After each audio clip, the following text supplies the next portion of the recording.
Shalom. Shalom. Shalom. Shalom. Puji nama Tuhan, karena anugerahnya, karena kasihnya, bahkan semua karena kebaikan Tuhan, kita ada pada sore hari ini lewat ibadah secara online dan PA, biar semua itu menjadi berkat untuk kita semua. Dan sidang jemaat dapat dikuatkan oleh karena firman Allah yang ada dalam kehidupan kita. Puji nama Tuhan.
Haleluya.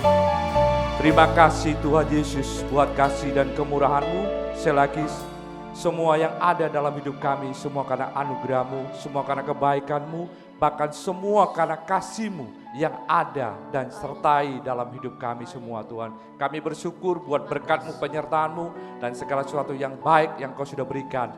Lewat semuanya itu Tuhan, pada sore hari ini kami menjalankan ibadah, biar Engkau mengurapi kami, hadirat Allah turun dalam ibadah kami, dan kami bisa merasakan Tuhan Allah yang kami sembah, Allah yang luar biasa, Allah yang bisa mampu memulihkan, memberkati, bahkan segala sesuatu yang mustahil bagi manusia, Allah dapat kerjakan semua itu Tuhan. Oleh sebab itu, biarlah sidang jemaat-Mu dimanapun berada, walaupun secara online, Tuhan tetap memberkati. Berikan pengharapan yang khusus, hanya mengandalkan Engkau secara pribadi dalam kehidupan kami, dalam suasana dan keadaan apapun di dunia ini Tuhan. Kami tetap pegang janji-Mu, karena Engkaulah Allah, ya dan amin Tuhan. Terima kasih, kami serahkan semua dalam tangan-Mu dan mengucap syukur. Haleluya, amin.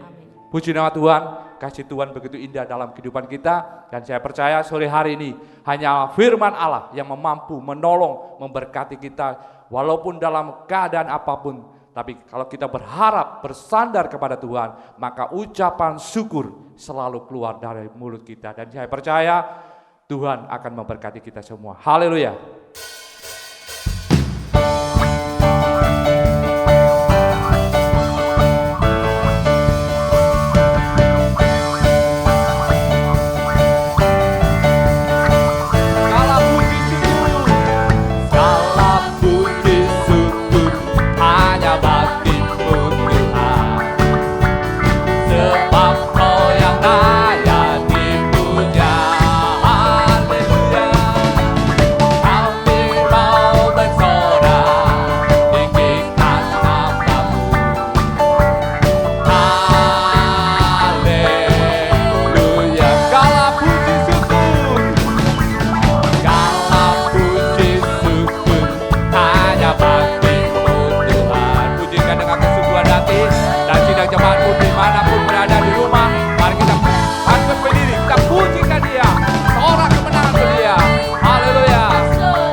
Berbahagialah orang mengandalkan Tuhan, maka segala sesuatu akan yang baik terjadi atas kehidupan kita. Saya percaya sidang jemaat Ebenezer semua dimanapun berada akan diberkati Tuhan. Karena kita punya iman yang besar, keyakinan yang sungguh bahwa dalam firman pengajaran membuat kita semakin kuat di dalam Tuhan. Puji nama Tuhan, karena pertolongan Dia selalu ada untuk kita setiap saat, setiap waktu. Tuhan selalu menolong kita.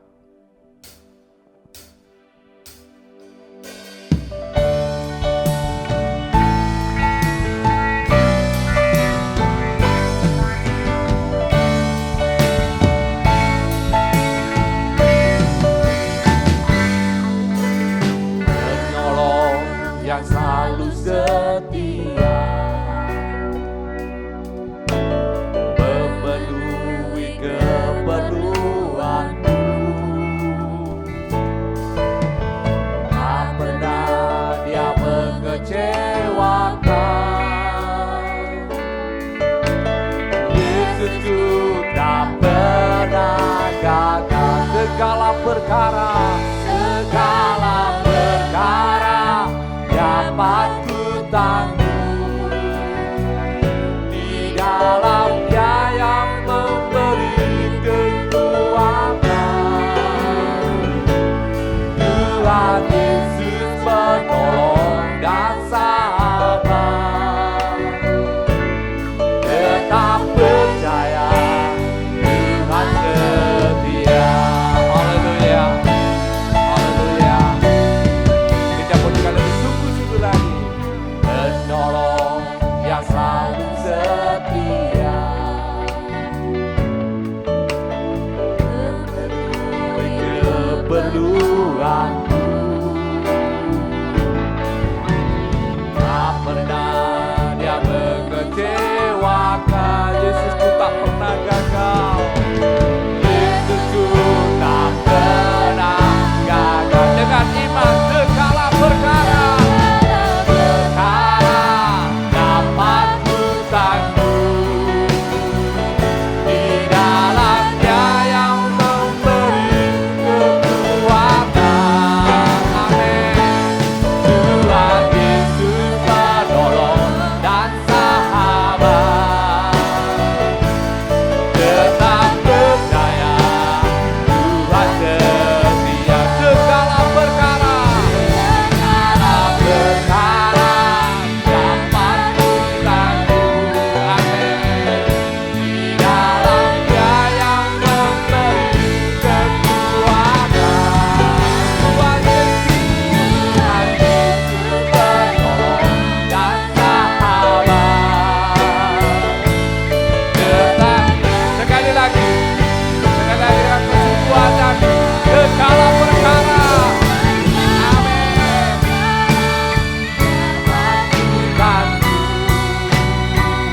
Di dalam Dia yang memberi kekuatan.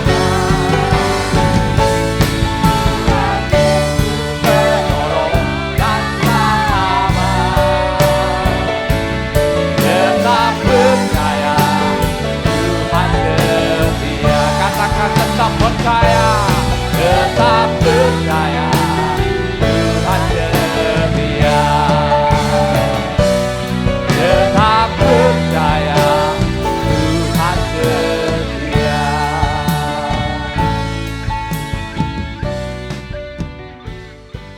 Mari sidang jemaat yang dikasihi Tuhan, saya undang kita bangkit berdiri bersama-sama. Siapkan hati pikiran kita untuk menyambut firman Tuhan. Bapa Surgawi, kembali kami bersyukur kepadamu oleh karena kasih kemurahan-Mu Tuhan, sehingga sore malam hari ini kembali Engkau memberikan kesempatan kepada kami untuk kami ada di dalam ibadah pendalaman Alkitab disertai dengan perjamuan suci. Ini yang kami butuhkan di hari-hari ini Tuhan.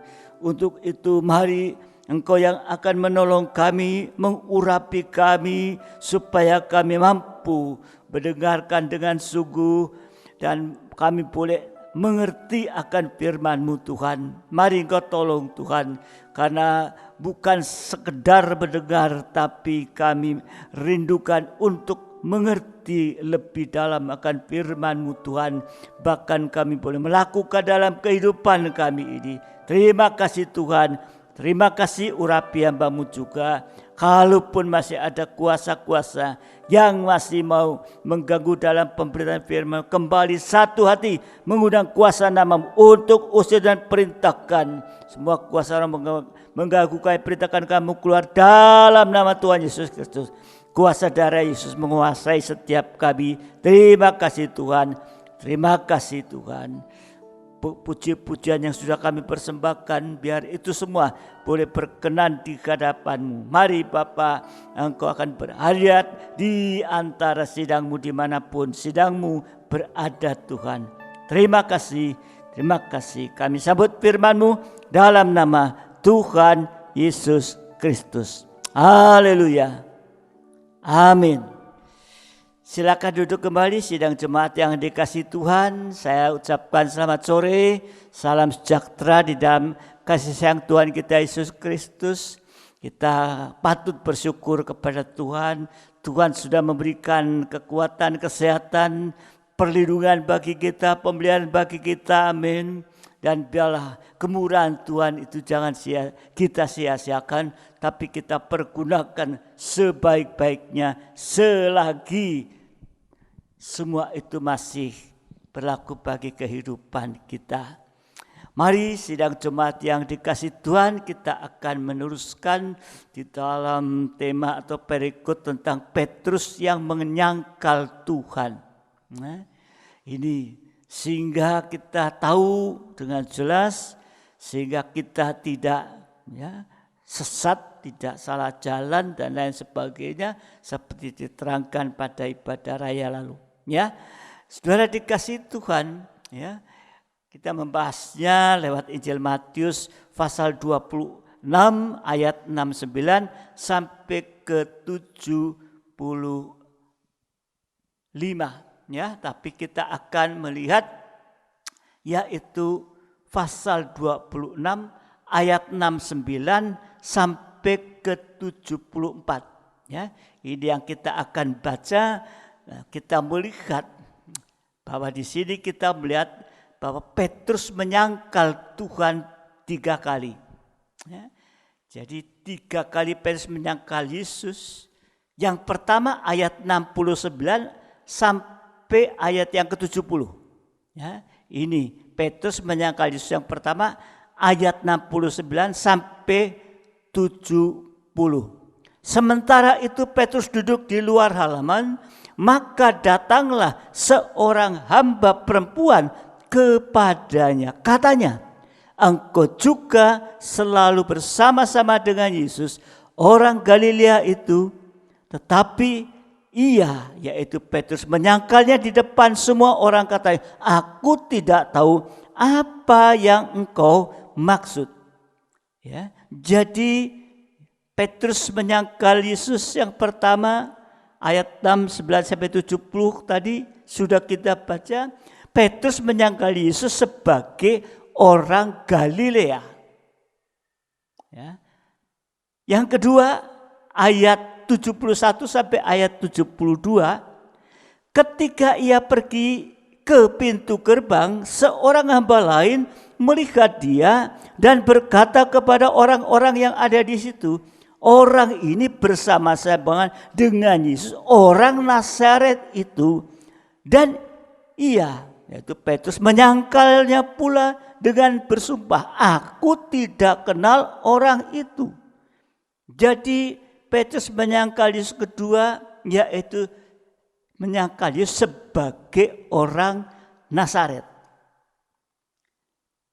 Dan yang ketiga ayat 73-74, tidak lama kemudian orang-orang yang ada di situ datang kepada Petrus dan berkata, pasti engkau juga salah seorang dari mereka itu, nyata dari bahasamu.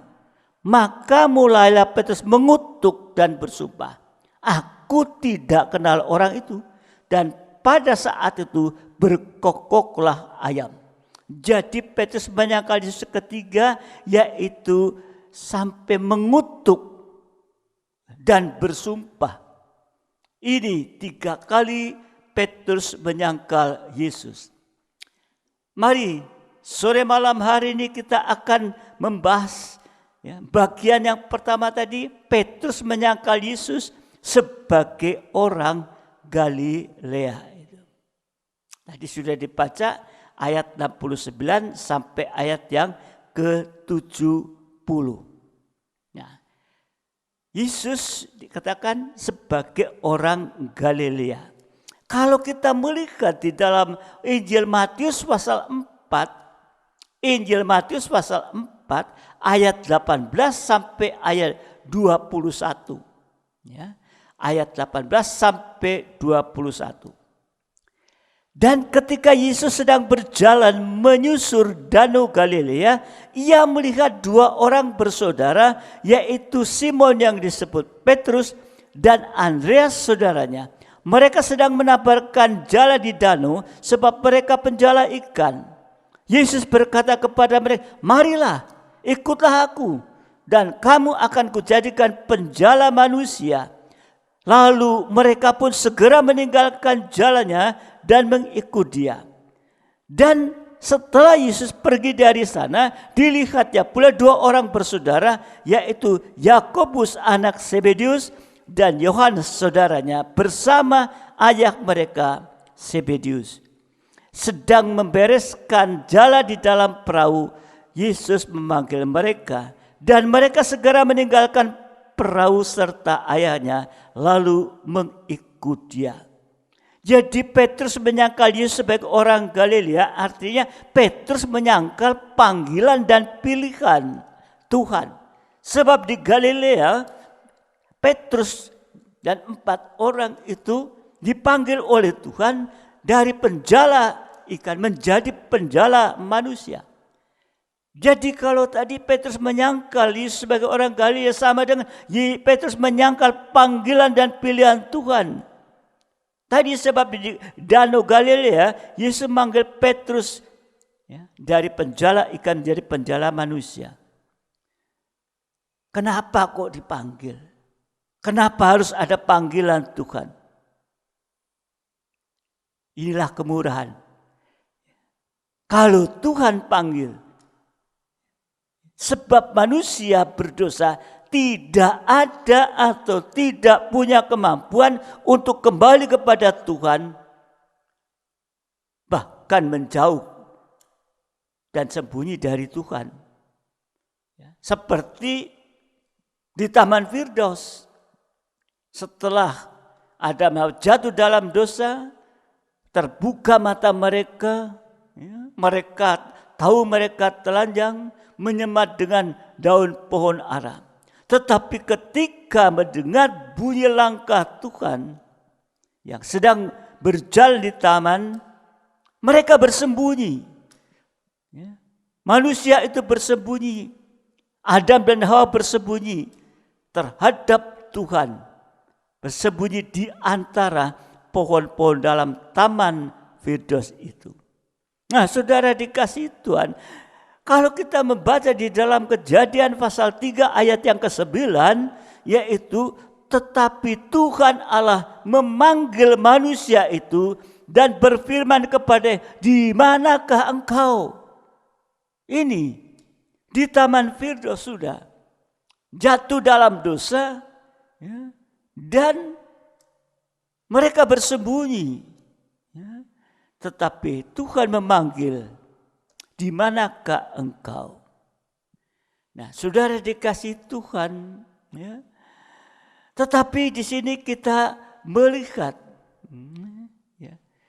di dalam ayat 9 tadi, karena manusia jatuh dalam dosa, Adam dan Hawa tadi dalam ayat 9 tadi, maka Tuhan memanggil manusia untuk kembali kepada Tuhan. Sesungguhnya saat itu kalau Adam dan Hawa respon, aku berdosa dan lain sebagainya, akan diampuni. Tetapi mereka, saudara dikasih Tuhan, malah bersembunyi. Sudah dipanggil malah bersembunyi. Jadi panggilan Tuhan itu sudah dimulai dari Taman Eden. Jadi Adam jatuh dalam dosa di Taman Eden, manusia pertama jatuh dalam dosa, tapi Tuhan panggil. Tapi manusia saat itu tidak merespon. Tidak ditanggapi oleh Adam dan Hawa. Ditanggapi dengan tidak ditanggapi, tapi malah membenarkan diri sendiri. Bukan mengaku dosa.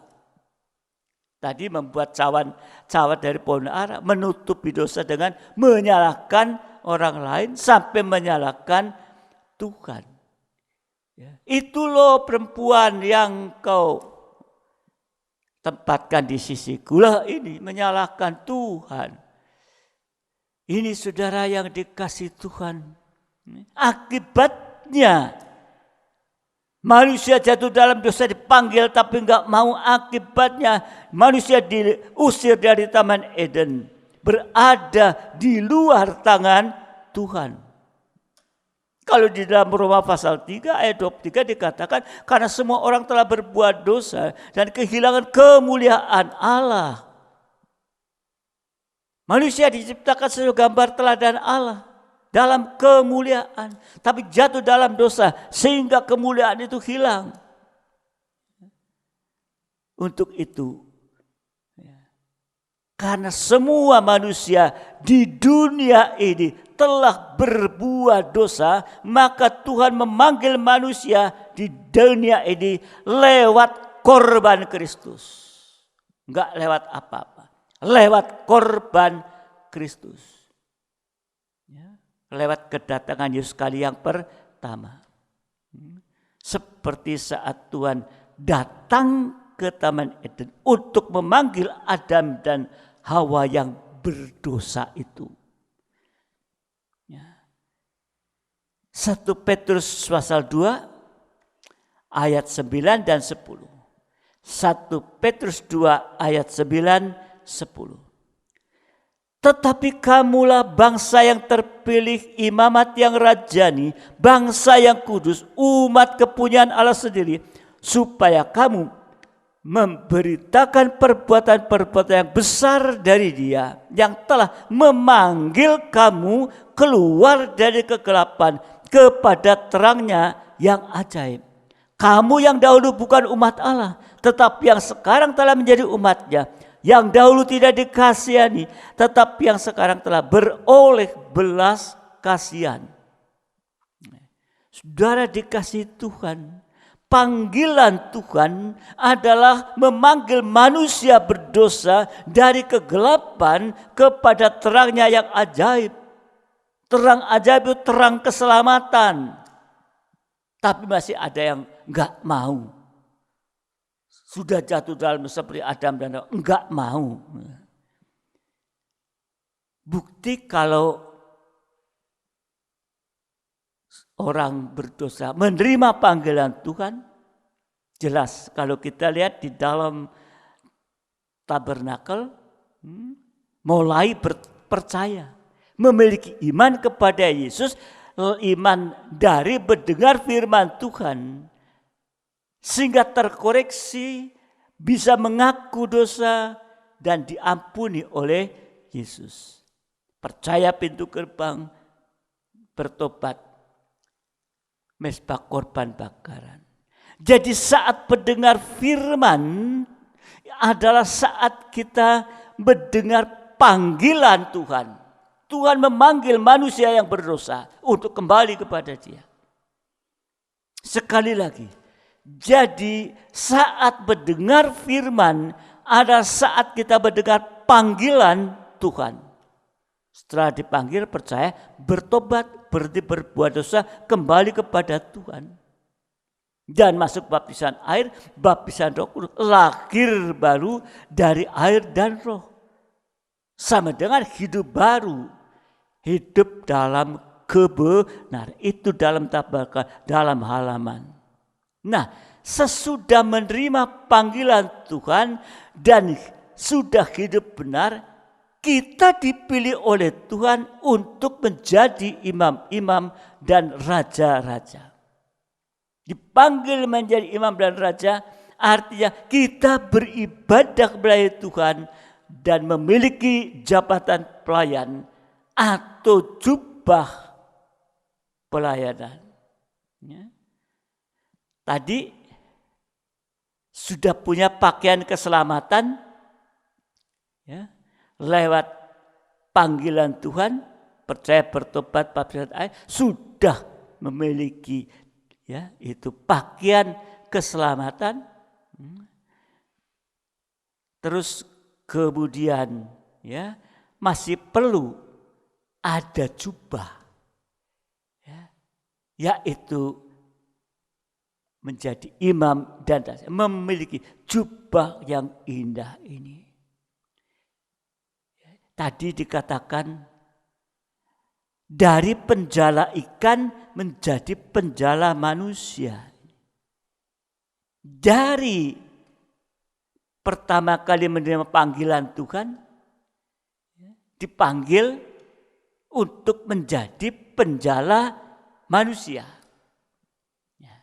Ini saudara dikasih Tuhan. Mari kita akan merespon ini, ya, di dalam kehidupan kita ini. Ya.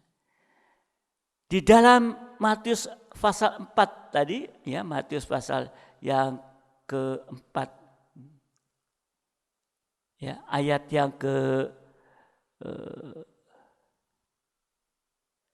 18 sampai 22 tadi, ya, dituliskan di situ ada Tuhan memanggil Simon, Andreas, Yakobus, dan Yohanes. Tapi pada saat itu Yakobus dan Yohanes itu ada bersama ayahnya. Katakan Yakobus anak Zebedius dan Yohanes saudaranya bersama ayah mereka Zebedius. Jadi ada Simon, Andreas, Yakobus, Yohanes, dan ada ayahnya yaitu Zebedius. Ada 5 sebetulnya. Tetapi Tuhan hanya memanggil 4 orang. Tidak termasuk Zebedius. Jadi hanya 4 orang. Ayahnya tadi, Zebedius tidak dipanggil. Jadi Tuhan hanya memanggil 4 orang saat itu. Sebab Yesus melayani itu sesuai dengan pola kerajaan surga atau tabernakel. Di bumi seperti di surga itu. Ya. Dan, ya, untuk itu kita harus memperhatikan sungguh-sungguh panggilan Tuhan supaya kita bisa teguh dalam panggilan Tuhan. Kuat teguh dalam panggilan Tuhan. Jadi, ya, Tuhan Yesus memanggil ada 5 orang, Zebedius enggak, tinggal 4 orang. Yesus melakukan itu sesuai dengan pola kerajaan surga atau tabernakel. Nah, kalau kita lihat Wahyu 4 ayat 6 dan 7. Wahyu 4 ayat 6 dan 7. Dan di hadapan takhta itu ada lautan kaca bagian kristal. Di tengah-tengah takhta itu dan di sekeliling ada 4 makhluk penuh dengan mata. Di sebelah muka dan di sebelah belakang. Adapun makhluk yang pertama sama seperti singa, makhluk yang kedua sama seperti anak lembu, dan makhluk yang ketiga mempunyai muka seperti muka manusia, dan muka yang keempat sama seperti burung nasar yang sedang terbang. Jadi ada 4 makhluk di surga. Sehingga Tuhan juga memanggil 4 murid.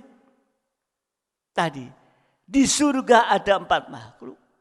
Maka Tuhan panggil 4 orang di bumi. Jadi di surga Yesus dikelilingi 4 makhluk, dan di bumi Yesus dikelilingi oleh 4 murid. Di bumi sama dengan di surga. Ini pelayanan Yesus, pelayanan pola kerajaan surga atau tabernakel. Ya. Apa praktek pelayanan dengan pola kerajaan surga atau pola takhta surga atau kerajaan surga?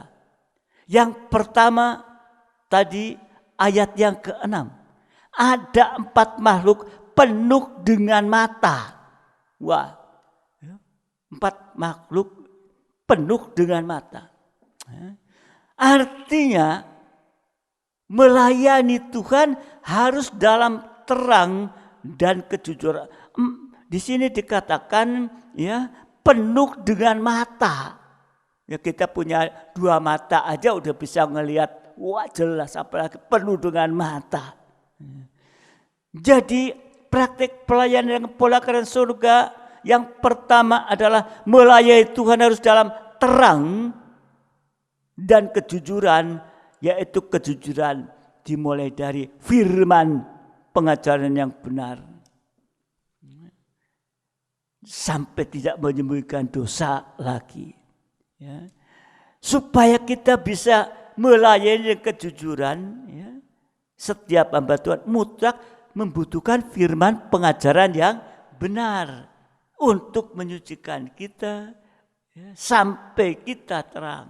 Supaya dosa-dosa yang disembunyikan itu bisa diungkap, bisa diakui. Kalau diakui berarti diampuni.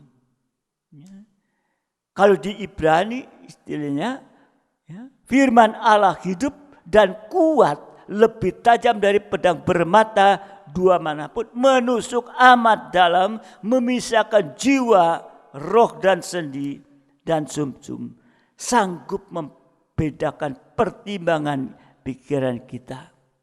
Dan tidak ada satu makhluk yang tersembunyi di hadapannya. Semua akan terbuka di depan mata. Nah, saudara dikasih Tuhan, kalau ada dosa yang tersembunyi, maka hadirat Tuhan juga tersembunyi. Jadi kalau masih ada kegelapan, maka hadirat Tuhan juga tersembunyi.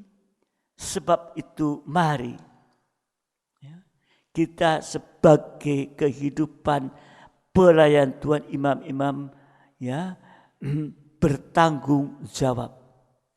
Saudara dikasihi Tuhan, apakah dalam ibadah pelayan kita itu sebagai imam-imam, apa kita menghalangi hadirat Tuhan atau menggairahkan Tuhan? Ini satu hal yang sangat penting dalam kehidupan kita. Saudara yang dikasihi Tuhan, kalau kita melihat yang kedua, yaitu praktek pelayanan dengan pola tata surga yang kedua, di dalam Yeskiel 1 ayat 5 dan 12. Ini kita akan lihat dalam ibadah apakah kita mengalami hadirat Tuhan atau menggairahkan Tuhan. Yang pertama, yang kedua tadi, praktek melayani pola kerajaan surga yang kedua, Yeskiel 1, 5 dan 12. Dan di tengah-tengah itu juga ada yang menyerupai 4 makhluk hidup, dan beginilah kelihatannya mereka menyerupai manusia. Ayat 12, masing-masing berjalan lurus ke depan, ke arah kemana roh itu hendak pergi, ke sanalah mereka pergi.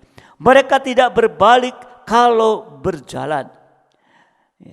Ayat 13 dan 14 sekaligus, di tengah makhluk hidup itu kelihatan seperti bara api yang menyala, seperti sulu yang bergerak kian kemari di antara makhluk-makhluk hidup itu, dan api itu bersinar, sedang dari api itu kilat sabung menyabung. 14. Makhluk-makhluk hidup itu terbang ke sana kemari seperti kilat. Jadi praktek pelayanan dengan pola tata surya yang kedua, ada 4 makhluk yang tidak menoleh-noleh lagi dan hanya berjalan lurus, nggak tolah-toleh, ya, jalan lurus terus. Ya. Jadi nggak lihat kanan kiri, nggak terpengaruhkan, jalan terus di sini ini. Ya, saudara dikasih Tuhan.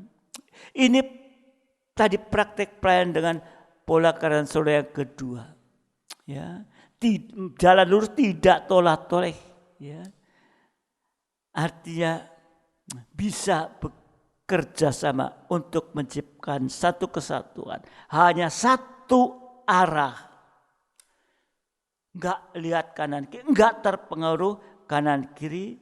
Ini sama dengan melayani Tuhan dengan karunia Roh Kudus.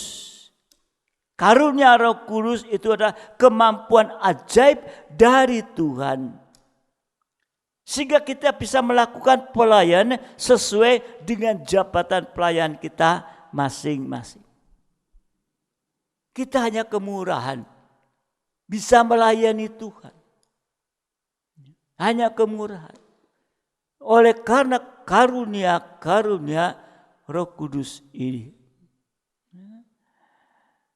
Sehingga bisa ada satu, kalau pemain musik misalnya dengan leadership, bisa satu, ya, lurus jalan ke depan.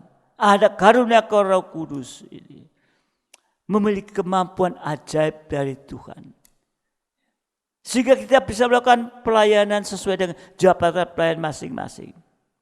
Kalau dalam 1 Korintus pasal 12, 1 Korintus pasal 12 ayat yang ke-11 dan ke-7, tetapi semuanya ini dikerjakan oleh Roh yang satu dan yang sama, yang memberikan karunia kepada tiap-tiap orang secara khusus seperti yang dikehendakinya. Ayat 7, tapi pada tiap-tiap orang dikaruniakan penyataan Roh untuk kepentingan bersama.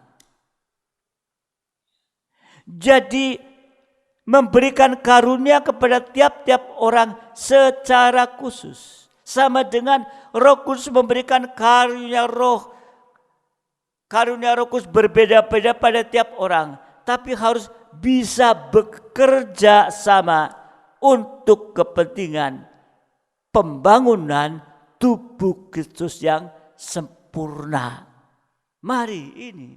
Ya, sehingga kita bisa bekerja sama satu dengan yang lain.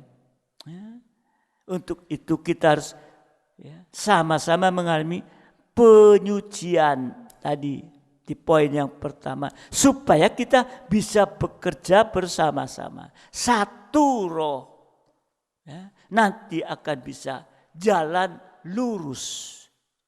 Ya, sekalipun berbeda-beda. Jadi, ya, satu tidak boleh berbeda, yaitu kepalanya nggak boleh berbeda. Ya. Firman pengajaran ini komandonya. Ya. Di dalam tubuh kita hanya punya satu kepala, komando untuk menggerakkan tangan, kaki dan lain sebagainya.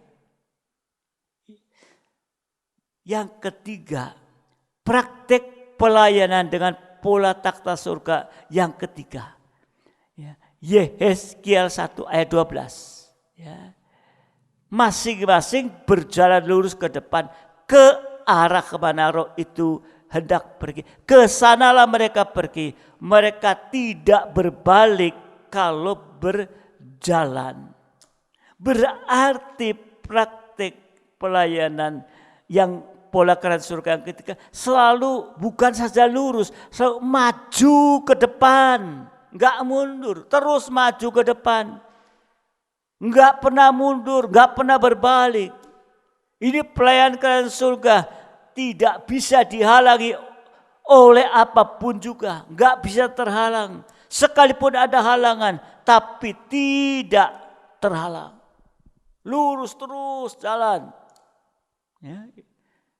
Tidak mundur, apalagi berbalik. Ya. Saudara dikasihi Tuhan. Ya.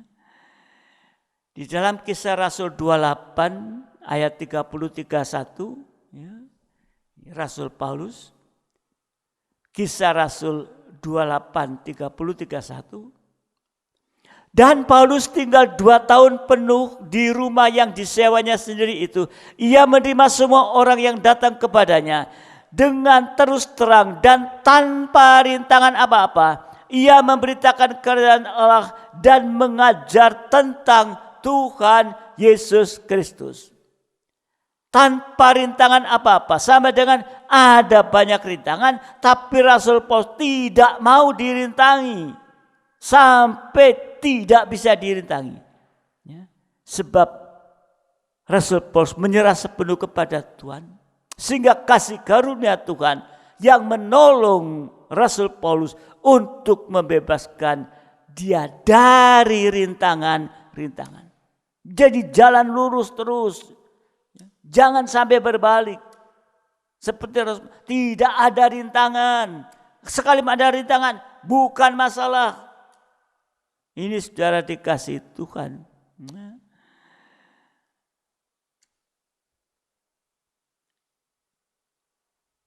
Makin besar halangan,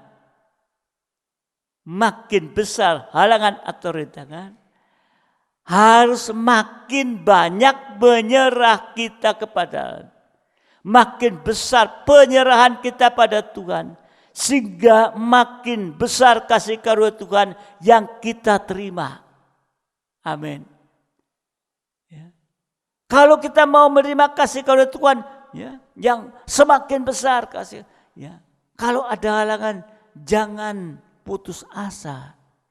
Tadi dikatakan makin besar halangan, kita harus makin besar penyerahan kita kepada Tuhan, sehingga makin besar kasih karunia Tuhan yang akan kita terima. Saudara dikasih Tuhan. Ya. Di dalam Keluaran 14 ayat yang ke-15, Keluaran 14:15, Tuhan berfirman kepada Musa, "Mengapakah engkau berseru-seru demikian kepadaku?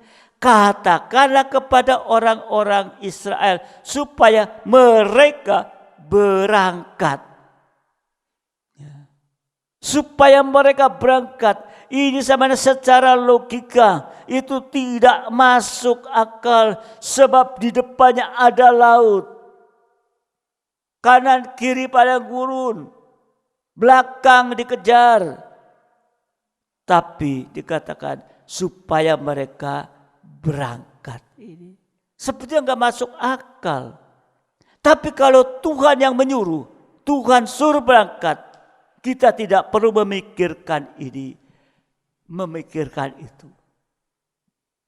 Ya. Jangan tanya, aku enggak bisa. Tuhan bagaimana? Kalau Tuhan yang perintahkan, Tuhan yang punya tanggung jawab.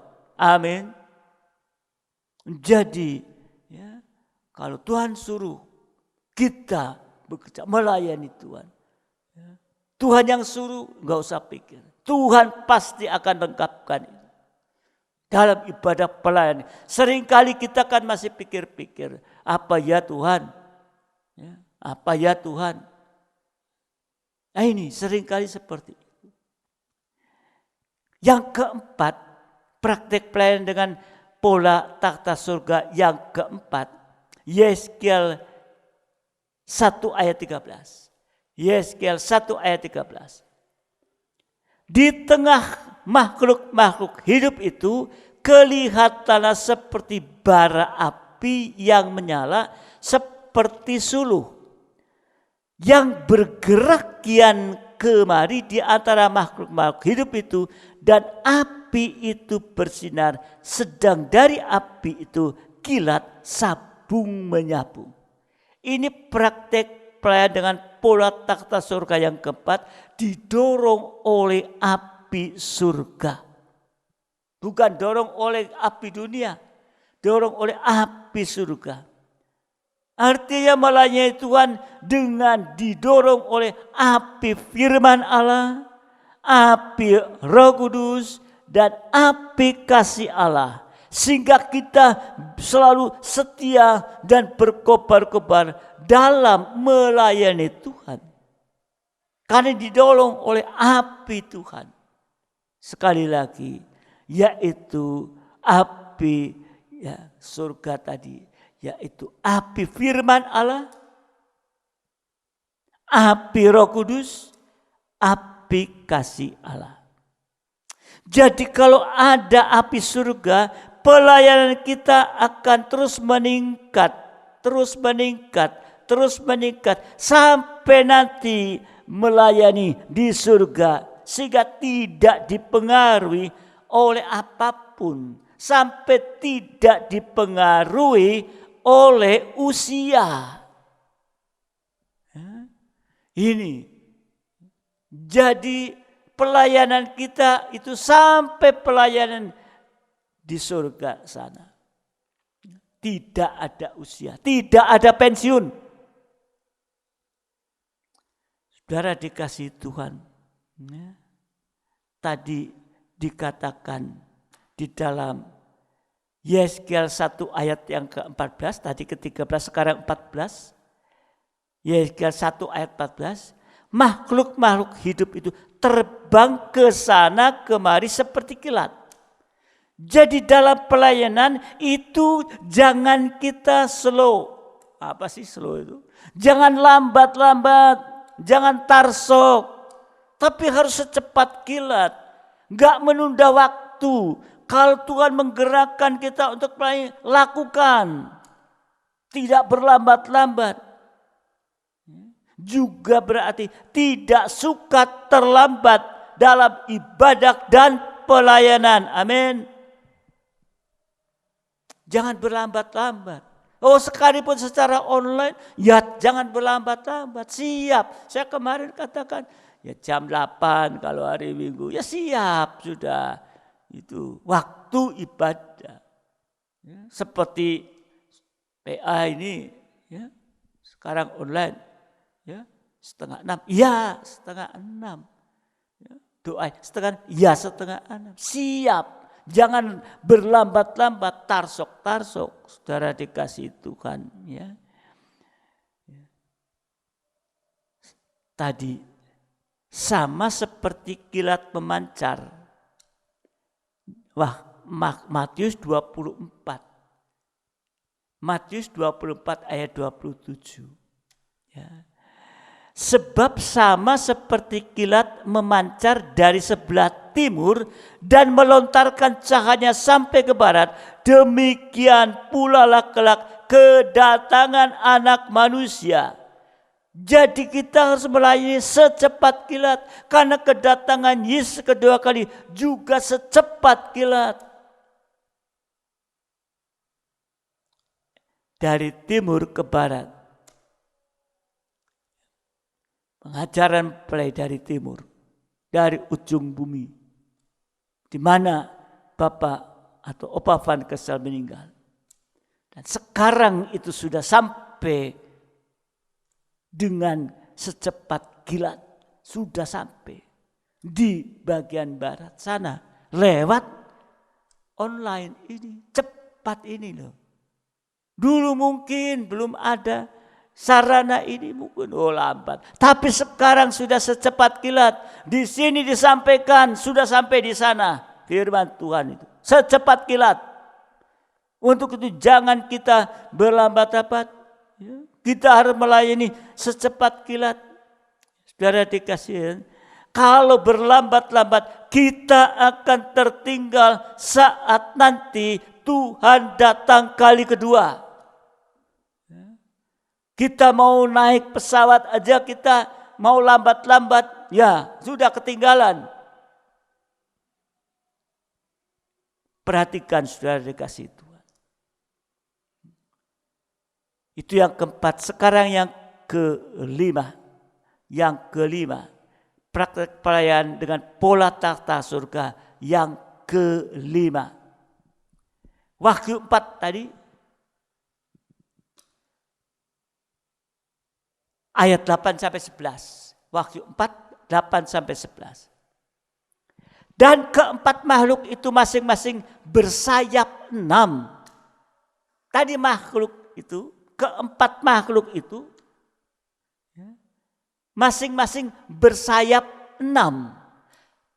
Sekelilingnya dan di sebelah dalamnya penuh dengan mata, dan dengan tidak berhentinya mereka berseru siang dan malam, Kudus, kudus, kuduslah Tuhan Allah yang Maha Kuasa, yang sudah ada dan yang ada dan yang akan datang. Dan setiap kali makhluk-makhluk itu mempersembahkan puji-pujian dan hormat dan ucapan syukur kepada Dia yang duduk di atas takhta itu dan hidup sampai selama-lamanya. Maka tersungkurlah ke-24 tua-tua di hadapan Dia yang duduk di atas takhta itu, dan mereka menyembah Dia yang hidup sampai selama-lamanya, dan mereka melemparkan mahkota di hadapan takhta itu sambil berkata, Ya Tuhan dan Allah kami, Engkau layak menerima puji-pujian dan hormat dan kuasa, sebab Engkau telah menciptakan segala sesuatu, dan karena kehendak-Mu semuanya itu ada dan diciptakan. Ini praktek pelayanan dengan pola takhta surga yang kelima, melayani disertai ucapan syukur dan doa penyembahan. Jadi di dalam pelayanan jangan sampai kita bersungut-sungut. Biarlah kita menjaga perkataan atau mulut kita ini. Kalau kita menyembah Tuhan, di sana akan terjadi perubahan hidup dari manusia daging menjadi manusia rohani. Istilahnya dari buli-buli tanah liat menjadi buli-buli emas berisi mana. Bicara doa penyembahan, itu puncak ibadah pelayan kepada Tuhan. Dan proses perobekan daging. Dalam tabernakel sudah sangat jelas dalam mezbah dupa emas. Paling dekat dengan pintu tirai. Jadi praktek pelayanan dalam pola kerajaan surga yang kelima. Taat dengar-dengaran. Inilah pelayan yang dibutuhkan Tuhan, bukan pinternya, bukan pengalamannya saja, tapi yang dilihat adalah taat dengar-dengaran. Itu yang dibutuhkan Tuhan. Jadi keberhasilan dalam pelayanan itu ditentukan kalau kita bisa taat dengar-dengaran. Ya. Saudara dikasih Tuhan. Ya, kalau melihat dalam Injil Matius pasal 7, ya, ayat 21 sampai ayat 23, ini contohnya yang nyata. Ya, Matius 7, 21, 23. Bukan setiap orang yang berseru kepadaku, Tuhan, Tuhan, akan masuk ke dalam kerajaan surga, melainkan dia yang melakukan kehendak Bapakku yang di surga. Pada hari terakhir banyak orang akan berseru kepada Tuhan, Tuhan, bukankah kami berubah demi namamu dan mengusir setan demi namamu dan mengadakan banyak mujizat demi namamu juga? Pada waktu itulah aku, kata Tuhan, akan berterus terang kepada mereka dan aku tidak pernah mengenal kamu. Hanyalah daripadaku kamu sekalian pembuat kejahatan. Jadi kalau tidak taat, itu adalah permulaan kegagalan sekalipun hebat, tapi gagal. Tapi kalau kita taat, itu adalah permulaan keberhasilan sampai kita masuk tahta surga. Jadi kalau pelayan kita merupakan pola kerjaan surga, maka Tuhan akan mempercayakan kepada kita apa? Seperti 4 makhluk mempunyai 6 sayap. Tuhan akan mempercayakan kepada kita 6 sayap. Seperti 4 makhluk di surga yang memiliki 6 sayap. Apa 6 sayap itu? Yang pertama, 2 sayap induk ayam. 2 sayap pertama, 2 sayap induk ayam. Lukas 13 ayat 34. Lukas 13 ayat 34. Yerusalem, Yerusalem, engkau yang membunuh nabi-nabi dan melempari dengan batu orang-orang yang diutus kepadamu. Berkali-kali aku rindu mengumpulkan anak-anakmu, sama seperti induk ayam mengumpulkan anak-anak di bawah sayapnya, tapi kamu tidak mau. Ini saudara dikasihi Tuhan. 2 sayap induk ayam itu untuk menaungi anak-anak ayam tadi.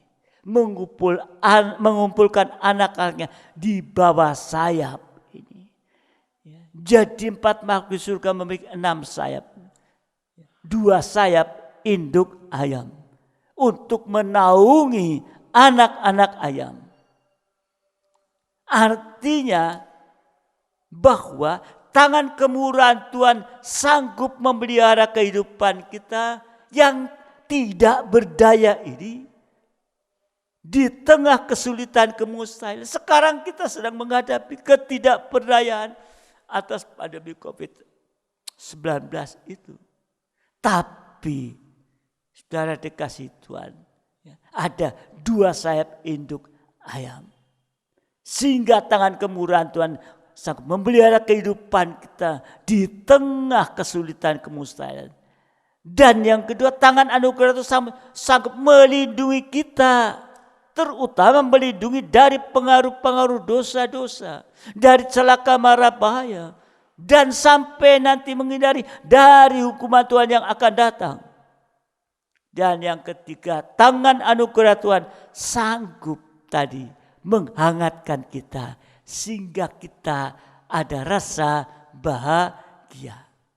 Ya, kalau saudara melihat sayap daripada induk ayam, itu 2 sayap induk ayam. Ya. Kemudian yang kedua, 2 sayap merpati dipercayakan kepada kita. Mazmur 55 ayat 7 sampai 9. Ya. Jadi ada 6 sayap, 1, 2 sayap induk ayam. Sekarang yang kedua, 2 sayap merpati. Mazmur 55 7 sampai 9. Pikirku, sekiranya aku diberi sayap seperti merpati, aku akan terbang dan mencari tempat yang tenang. Bahkan aku akan lari jauh-jauh dan bermalam di padang gurun. Aku akan segera mencari tempat perlindungan terhadap angin ribut dan badai. Jadi 2 sayap merpati ini untuk melintasi angin ribut dan badai. Buat kita sekarang artinya tangan kemurahan Tuhan sanggup memberikan ketenangan di tengah gelombang dunia ini, di mana sekarang gelombang dunia ini sedang mengalami masalah-masalah. Bagaimana kerusuhan, bagaimana soal COVID ini juga Tuhan. Saudara dikasih, dan tangan kemurahan Tuhan sanggup menyelesaikan segala masalah pencobaan yang kita hadapi sampai yang mustahil. Ya, jadi 2 sayap induk ayam, 2 sayap merpati, dan yang ketiga 2 sayap burung nasar. Ya, jadi saudara dikasih Tuhan, kalau kita sungguh-sungguh ya mau untuk taat, dengar-dengaran. Ya, Tuhan akan mempercayakan tadi 6 sayap seperti 4 makhluk surga tadi. Sekali lagi saya ulang. Yang pertama, 2 sayap induk ayam ini untuk menaungi kehidupan kita, menaungi anak-anak ayam. Memelihara hidup kita, melindungi kita, menghangatkan kita. Dan 2 sayap merpati itu untuk melintasi angin ribut dan badai, sehingga tangan kemurahan Tuhan bisa memberikan ketenangan di tengah gelombang dunia ini. Dan tangan kemurahan sanggup menyelesaikan segala masalah pencobaan kita sampai pun yang mustahil. Dan yang ketiga yaitu 2 sayap burung nasar. Ya. Wahyu 12 ayat 14, pelayan siap. Wahyu 12 ayat 14, Wahyu 12 14. Kepada perempuan itu diberikan kedua sayap dari burung nasar yang besar, supaya ia terbang ke tempatnya di padang gurun, di mana ia dipelihara jauh dari tempat ular itu selama 1 masa dan 2 masa dan setengah masa, 3,5 masa atau 3,5 tahun. Jadi 2 sayap burung nasar itu untuk melindungi kita dari antikris nanti. Tangan kemurahan Tuhan mampu menyingkirkan kita kepada gurun, terbang dengan 2 sayap burung nasar, jauh dari mata ular, jauh dari mata antikris, sehingga antikris tidak bisa menjangkau lagi. Dan 2 sayap burung nasar itu nanti akan mengangkat kita ke awan-awan yang permai saat Yesus datang kembali, sampai kita nanti masuk kota Yerusalem baru, sampai di takhta surga. 6 sayap ini bisa kita nikmati mulai dari sekarang sampai nanti kita masuk takhta surga. 6 sayap ini tadi, 2 sayap induk ayam mampu memelihara kehidupan, melindungi, sanggup menghangatkan kita. Dan sayap merpati itu bisa memberikan ketenangan dalam suasana gelombang dan badai ini, dan menyelesaikan masalah itu bisa kita rasakan sekarang. Dan yang terakhir nanti melindungi kita dari antikris. Ini saudara dikasih Tuhan, mari jangan sia-siakan panggilan Tuhan, pilihan Tuhan. Kalau Tuhan panggil kita untuk kita bisa percaya kepada Dia, bertobat, hidup baru atau lahir baru, itu dipanggil. Kita dipanggil, manusia berdoa dipanggil supaya kita bisa kembali kepada Tuhan lewat kematiannya Dia di atas kayu salib. Sebentar kita akan terima tubuh dan darah Tuhan. Ingat, itulah korbannya di atas kayu salib yang membawa kehidupan kita ini untuk bisa kembali kepada Tuhan. Tuhan memberkati kita. Haleluya Yesus. Haleluya Yesus. Haleluya Yesus.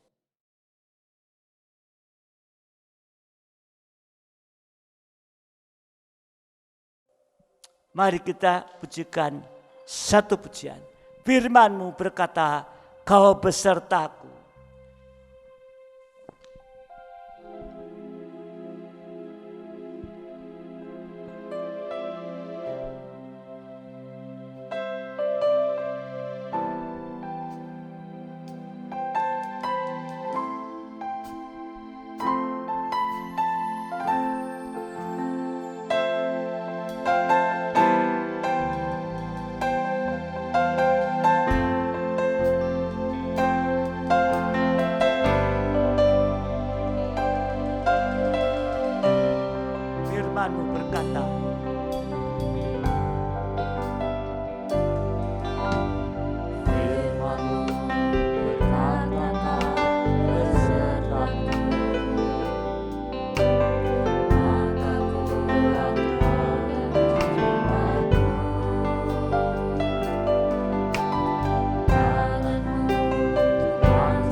terbang tinggi di tengah badai hidup, ku tak menyerah. Kau kekuatan dan perlindungan bagiku, pertolonganku di tempat maha tinggi. Ku mengangkat tanganku, aku berserah, aku nyanyikan Kau yang kusembah, Yesusku, Raja Jambu. Dari atas kembali, katakan dengan yakin, firman berkata, Kau beserta. Oh amin, haleluya, haleluya. Ya, akan kuat Kau dan jiwaku. Tanganmu Tuhan selalu ku nantikan.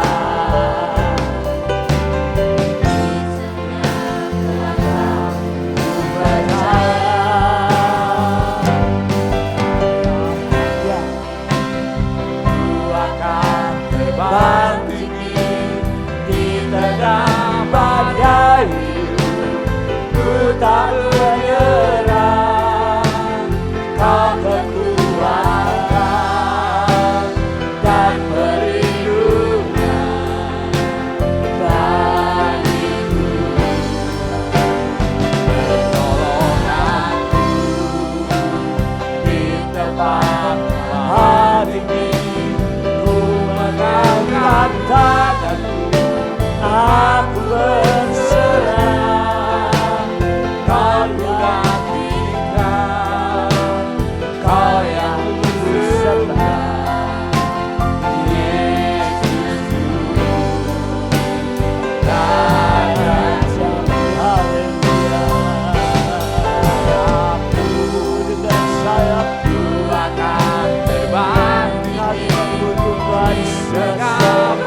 Tuhan.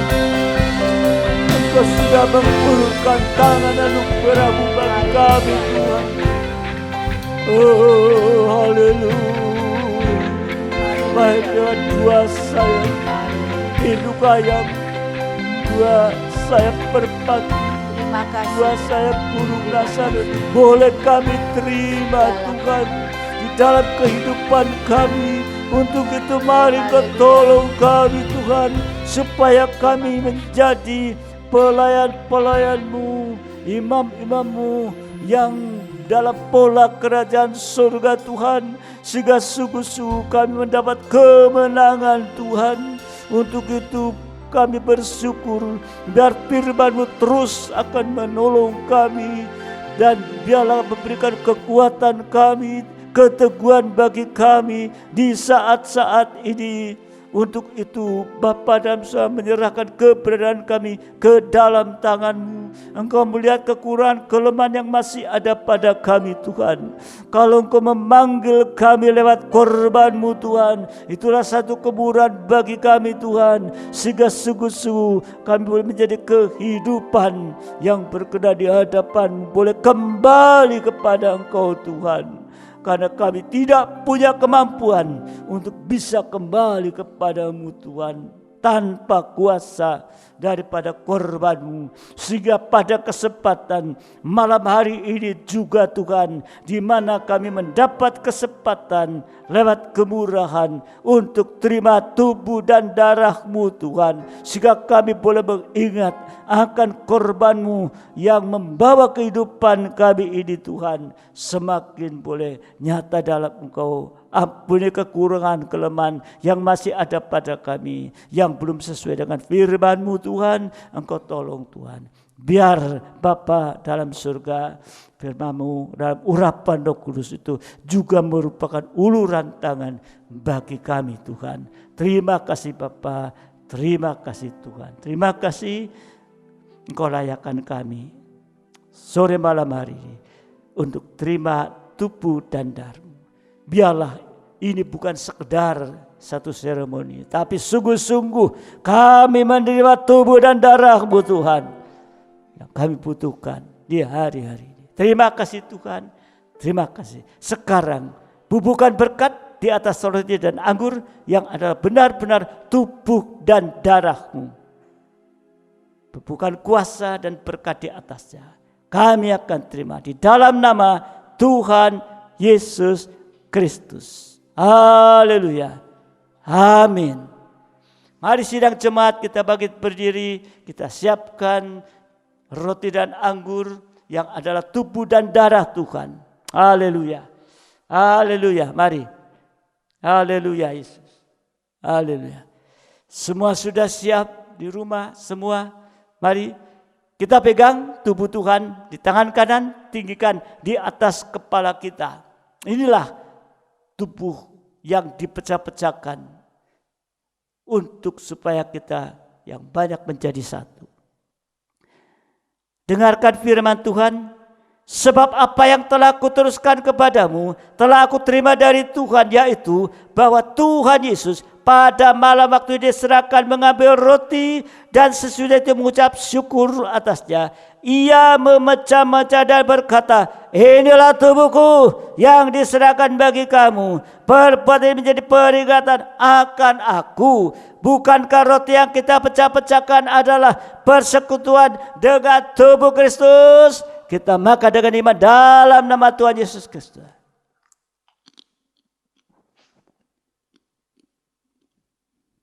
Haleluya. Haleluya. Haleluya. Kita angkat cawan yang ada di darah Yesus. Tangan kanan kita tinggalkan di kepala kita. Darah Yesus tetap ada kuasa di dalamnya untuk menolong apapun yang sedang ada dalam kehidupan kita. Darah Yesus menyucikan kita. Dan darah Yesus dalamnya ada kuasa untuk menyembuhkan sakit penyakit yang ada di dalam tubuh kita.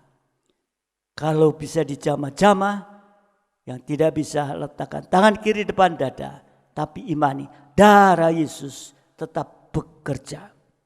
Demikian juga yang mengambil cawan sesudah makan lalu berkata, cawan ini adalah perjanjian baru yang dimerintahkan oleh darahku. Perbuatan ini setiap kali kamu meminumnya menjadi peringatan akan aku. Bukankah cawan pengucapan syukur yang atasnya kita ucapkan syukur adalah persekutuan dengan darah Kristus? Kita minum dengan iman dalam nama Tuhan Yesus Kristus. Haleluya. Haleluya. Haleluya. Kita mengangkat kedua tangan kita ke atas. Bapak Yusuf Yanto akan berdoa mengucap syukur kepada Tuhan atas kemurahan Tuhan bagi kita malam hari ini. Haleluya. Terima kasih Yesus. Terima kasih Tuhan buat berkat firman-Mu pada malam hari ini Tuhan. Engkau sudah menegur kami, Engkau menguatkan kami lewat di mana kami boleh tekun di dalam pengajaran yang benar Tuhan. Oleh sebab itu berikan hikmat kesetiaan yang sungguh-sungguh kepada Engkau supaya kami benar-benar di dalam jalan-Mu, di dalam jalan firman pengajaran yang benar Tuhan. Tolong urapi kami, berikan hikmat kami supaya kami dengar-dengaran akan suara dari gembala kami. Apa yang diberikan pada malam hari ini benar-benar kami lakukan dalam kehidupan kami Tuhan. Tekun dalam ibadah, tekun dalam setiap firman pengajaran, bukan kami beredar-edar, tapi kami satu dalam pengajaran Tuhan. Berikan kekuatan, berikan kemampuan untuk kami bisa melakukan semua itu Tuhan. Karena di dalam firman pengajaran ini kami dapat pertolongan yang ajaib Tuhan. Terima kasih Tuhan, terima kasih. Oleh sebab itu kami serahkan segala kehidupan kami ke dalam tangan-Mu. Hari lepas hari Tuhan yang kami lalui, biar Engkau memimpin kami, Engkau sertai kami, Engkau berkati kami Tuhan. Supaya kami lebih hari, lebih sungguh-sungguh, bahkan menyerahkan semua pengharapan kami ke dalam tangan-Mu Tuhan. Karena di dalam Engkau-lah segala sesuatu akan indah terjadi atas kehidupan kami Tuhan. Terima kasih Bapak, terima kasih. Oleh sebab itu pertolongan-Mu lewat dua sayap burung nasar yang Kau berikan Tuhan, biarlah itu menjadi kekuatan dalam kehidupan kami Tuhan. Karena hikmat-Mu, penyertaan-Mu dan segala karya-Mu itu yang kami harapkan dalam kehidupan kami Tuhan. Sehingga pengiringan kami, pelayan kami, ibadah kami sampai pada akhirnya Tuhan, Engkau tetap dapati kami tetap setia kepada Engkau Tuhan. Sehingga Yerusalem baru menjadi otak idaman dalam kehidupan kami. Saat Kau datang kali kedua, Engkau dapati kami tetap setia kepada Engkau Tuhan. Terima kasih Bapak, terima kasih untuk firman-Mu, meteraikan, berikan kekuatan. Karena kami tidak mampu untuk melakukan secara manusia, tapi dengan hikmat karya-Mu Tuhan dan Roh Kudus-Mu memampukan kami menjadi pelaku kebenaran firman-Mu Tuhan. Terima kasih Bapak, terima kasih, kami bersyukur karena firman-Mu sudah Kau limpahkan Tuhan.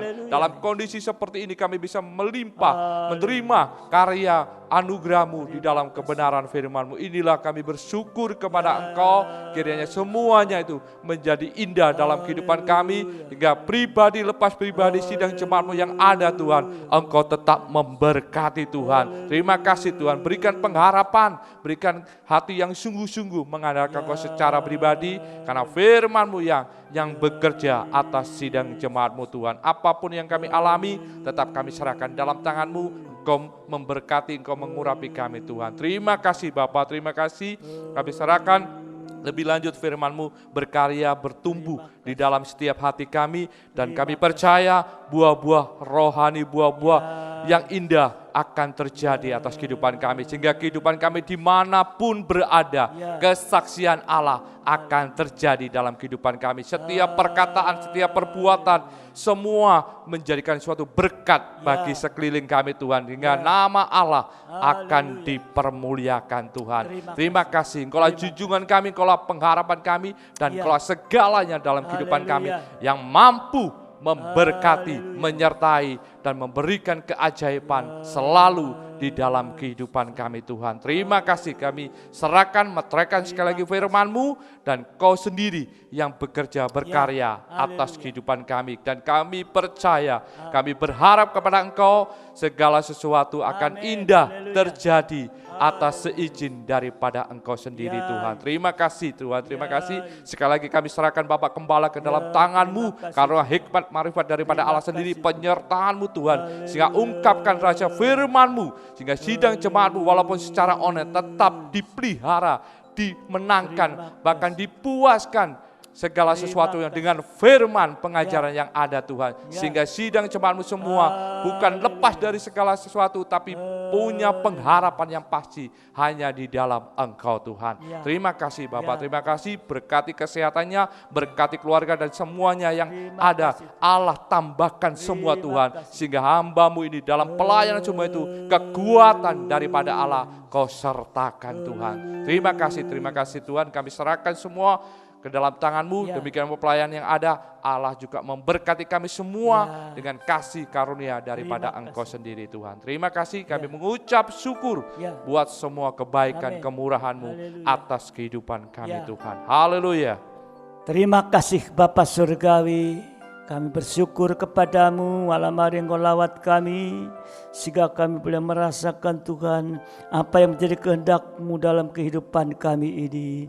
Bapa, hamba berdoa saat ini bagi sidang jemaat-Mu yang ada masalah dalam kesehatan. Engkau akan tolong Tuhan, pulihkan kesehatannya Tuhan, supaya boleh beraktivitas kembali dan juga ibadah pelayanan dengan tubuh yang sehat Tuhan. Kami berdoa juga untuk kehidupan nikah, buah nikah yang ada masalah perbedaan. Engkau memberikan jalan keluar Tuhan bagi mereka lewat kuasa firman-Mu Tuhan, sehingga mereka boleh terselesaikan dan damai sejahtera kebahagiaan surga ada tinggal di dalam kehidupan nikah masing-masing Tuhan. Terima kasih Tuhan, terima kasih. Kami juga berdoa untuk yang berusaha bekerja dalam bidang apapun juga saat ini menghadapi masalah-masalah di dalam keterbatasan, tapi kami percaya Engkau tetap memelihara Tuhan. Engkau telah tetap memberkati dalam setiap apa yang dikerjakan dalam kehidupan anak-anak-Mu Tuhan. Oh, terima kasih Tuhan untuk perhatian-Mu Tuhan bagi setiap kami, juga pelayan-pelayan-Mu juga. Engkau akan tolong Tuhan supaya kami boleh melayani tetap dengan lebih semangat lagi Tuhan. Tidak ada kejenuhan apapun, tapi kami semakin nyata, semakin berkobar-kobar dalam ibadah pelayan, tetapi dalam jalur yang benar Tuhan. Terima kasih Bapa, terima kasih. Engkau juga akan Bapa memberkati bangsa negara ini. Mari biar Engkau nyatakan damai sejahtera-Mu Tuhan. Jangan lagi ada hal-hal ya Bapa yang mengacaukan Tuhan. Ampuni mereka, mereka tidak tahu apa yang mereka perbuat sesungguhnya Tuhan. Tapi biarlah damai sejahtera-Mu tetap tinggal. Pakai kehidupan anak-anak-Mu Tuhan untuk berdampak Tuhan di tengah-tengah kehidupan bangsa negara ini. Juga dalam menghadapi pandemi COVID-19, Engkau juga memberikan hikmat Tuhan. Kami hanya dapat menyerahkan dalam tangan-Mu karena kami tahu rencana-Mu berjalan, tapi Engkau juga yang akan menyelesaikan pada waktunya Tuhan. Semua ada dalam kendali daripada Engkau Tuhan. Demikian untuk kehidupan kami orang-orang percaya, seperti janji firman-Mu yang Engkau memelihara dan melindungi Tuhan. Terima kasih Bapa, terima kasih. Persembahan syukur yang sudah dipersembahkan oleh sidang jemaat-Mu Tuhan. Engkau memberkati mereka Tuhan, juga untuk diakonnya, juga mereka sudah mempersembahkan untuk sesama yang membutuhkan Tuhan. Oh, terima kasih Bapa, demikian perpuluhan yang sudah dipersembahkan, dikembalikan, membuktikan sudah diberkati oleh Engkau Tuhan. Itulah pengakuan kami Tuhan. Terima kasih Bapa, terima kasih. Kami sebentar mengakhiri ibadah ini, berkati pelayan-Mu malam hari ini, berkati juga setiap pelayanan imam-imam untuk ibadah-ibadah yang akan datang. Terima kasih Bapa, terima kasih. Sehingga kami boleh merasakan damai sejahtera dan kasih karunia dilimpahkan dalam kehidupan kita. Dan sekarang sidang jemaat, terimalah berkat nikmat anugerah daripada Allah Bapa, cinta kasih dari Tuhan kita Yesus Kristus, serta persekutuan dan Roh Kudus menyertai kita saat ini sampai selama-lamanya. Dalam berkat nama Tuhan Yesus Kristus, mempelai pria surga yang mengasihi. Haleluya. Yang percaya bersama saya katakan amin. Selamat malam, Tuhan memberkati. Sampai pada yang akan datang. Haleluya.